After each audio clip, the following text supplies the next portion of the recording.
కాకినాడలో జనసేన అధినేత పవన్ కళ్యాణ్ పర్యటించారు. రోడ్డు ప్రమాదంలో మృతి చెందిన జనసేన క్రియాశీలక సభ్యుడి కుటుంబాలకు అండగా నిలిచిన ఆయన ఒక్కో కుటుంబానికి 5 లక్షల రూపాయల చొప్పున ఆర్థిక సాయం అందజేశారు. మొత్తం 11 కుటుంబాలకు గాను 55 లక్షల రూపాయల చెక్కులను ఆర్థిక సాయంగా అందించారు.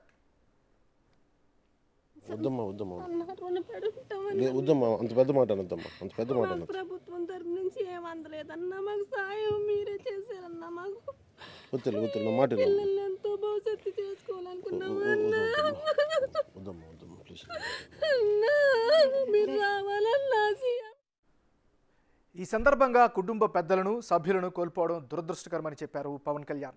తాను కుటుంబ సభ్యుడిగా ఎప్పటికీ అండగా ఉంటారని తెలిపిన ఆయన జాతీయ స్థాయిలోనూ ఏ పార్టీ ఇలాంటి కార్యక్రమాన్ని చేపట్టలేదని తెలిపారు.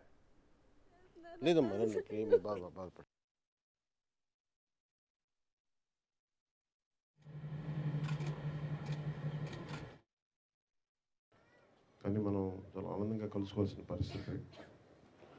దురదృష్టవశాత్తు మనం ఒక నిండు ప్రాణం కోల్పోయి ఇంట్లో మనం ఇలా కలవటం చాలా బాధగా ఉంది నాకు. మీ ఇంట్లో జరిగిన నష్టం, నేను కూడా మీ ఇంట్లో కుటుంబ సభ్యులు. పార్టీ ప్రారంభించినప్పుడు మన ఇంట్లో కుటుంబ సభ్యులు పోతే మనం ఎలా నిలబడాలి అనే ఆలోచనతో ఈ కార్యక్రమం పెట్టాం. కానీ ఇది ఈ పరిస్థితుల్లో జరగకూడదని కోరుకుంటాం. కానీ ఇది ఎంతో కొంత అండగా ఉండాలి. ఒకవేళ మనం కాలం మన చేతిలో ఉండదు. అలాంటి పరిస్థితుల్లో ఎంతో కొంత అండగా ఉండటానికి పార్టీ తీసుకునే నిర్ణయం ఇది.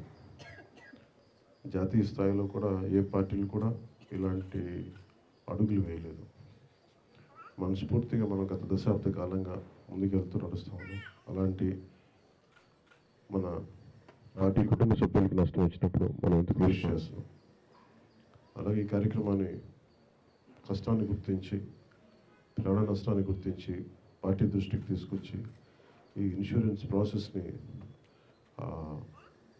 మా పార్టీ దృష్టికి తీసుకొచ్చిన నాయకులు